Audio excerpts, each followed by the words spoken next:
What's poppin', y'all? Welcome back to Crown TV Course, brought to you by Crown TV, of course. I go by the name of the Crown Prince. I want to thank y'all for tuning in. Shout out to all the members. If you want to join the channel, you can join on the main channel page. The members are the people that you see represented at the bottom of the screen. If you want to have your name represented on the channel, if you want to show love, $2.99 is all it costs you. Make sure you go to the main channel page and join to be a member. The big news today is that Ralo is finally going to be released. Today his bail was granted. This has been a long fight for Ralo. I don't want to suspense y'all to death. I want to start right off with when you can expect to see Ralo.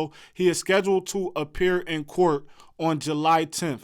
At that time, he will execute his release papers. Once all of the conditions of the release are met, financial and otherwise, the court will bring him back into court, and then he will be released from court. This is huge news for Ralo. There is a lot of stuff in this document that I want to go over. Not a lot of stuff. There are definitely some things in the document I want to go over. I mentioned before that there is a indictment, a superseding indictment probably on the way. That is mentioned in the document. And also, we want to tell a little bit about how we got here. All right, y'all, I planned on going live with this, so this is going to be a little bit unorthodox and not what you are used to, but we going with it. It says Davis was initially arrested on April 15, 2018 after he landed back in his district in a private plane he had leased and that contained approximately 444 pounds of marijuana. A federal criminal complaint issued on April 17,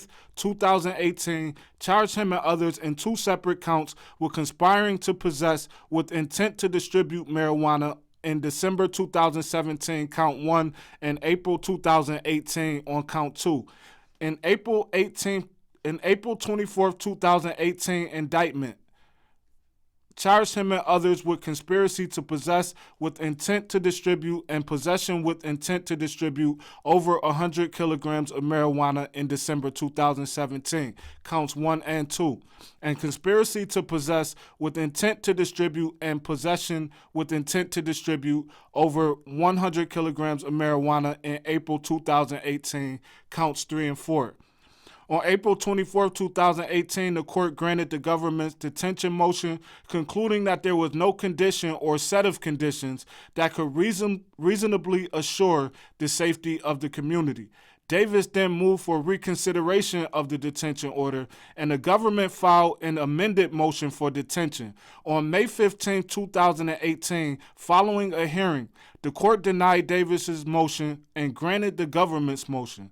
On May 13, 2020, following another hearing, the court denied another motion for bond. Next page. Now, at that last bond hearing, and this is something that we talked about on this channel, this is not the bond hearing that I attended. This is the one before that. Ralo's bond was denied, and one of the bases were that behind bars, he had continued to engage in criminal activity. It says, following his arrest, a search warrant was executed at his home, and law enforcement located in Davis's wife's possession several pieces of paper with Davis's handwriting, explaining the whereabouts of certain assets, including currency, directing their disposal or collection, and instructing her to whom marijuana and perhaps other controlled substances should be distributed to in his absence. At the most recent hearing, Davis contended that there are conditions that the court can impose to ensure that Davis is not a risk to the community or a risk of flight. First, he presented evidence that he is under contract with Empire Distribution. I told y'all that Ghazi Shami showed up, a big wig for Ralo at court, a music distribution company and based in San Francisco. Empire has committed $200,000 in advance royalties and marketing on behalf of Davis. According to Ghazi Shami, Empire's founder and CEO, Davis's contractual obligations to Empire do not require travel or in-person promotion, and several of the label's artists produce recordings, market the recordings through interviews and other promotions. Next page. Now, the next page starts off talking about where Ralo is going to be living. I'm obviously not going to get into that. It says, in his May motion for reconsideration, Davis also claimed that he suffered from asthma and other health issues that make him susceptible to contracting the coronavirus. At the May 13th hearing, denying the motion, the court indicated that it needed to see medical records confirming Davis's diagnosis.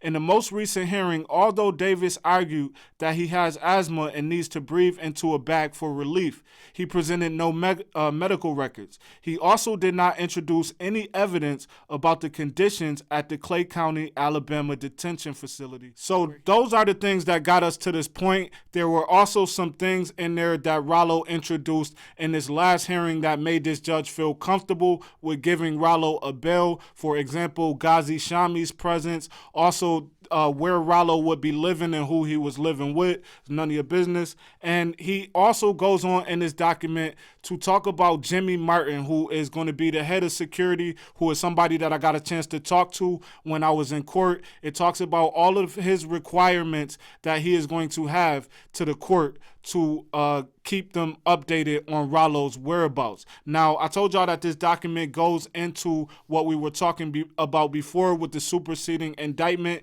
It talks about the arguments of the parties, and this was what happened in court last time. It says that Davis argues that he can be released on conditions that will ensure the safety of the community and ensure that he will not flee. He contends that he has lawful employment that he can perform at home. He has rented a home with security cameras, and he is willing to be on home detention and electronic monitoring, and he can be supervised 24 hours a day by Martin's firm. Now, this goes into the prosecution, and this is what I was telling y'all last time. The government argues that Davis should continue to be detained. In addition to the 10-plus drug crime presumption of detention under the Bail Reform Act, the government contends that, as described above, even after his arrest, Davis continued to attempt to violate the law by giving instruction to his wife to dispose of assets and continue to traffic in drugs. It also claims that his fingerprints were lifted from ammunition seized in the investigation and that a superseding indictment is being contemplated.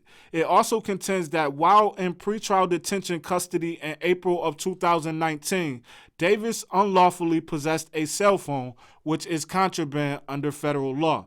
His possession of the cell phone resulted in his being moved from a local detention facility and ultimately to a facility in Clay County, Alabama. Finally, the government points out that the record label, the landlord, Martin, and his security company all have a significant financial interest in having Davis released from custody and a disincentive to report violations that could result in his release being revoked. This is all stuff we talked about last time. Y'all let me know what y'all think about this in the comments. Ralo finally coming home. This is something that a lot of us, not all of us, have been waiting for. I want to know what y'all think, how y'all feeling about this. So let me know in the comments. Like, comment, subscribe. Thank y'all for tuning in. It's the Crown Prince. Peace, y'all.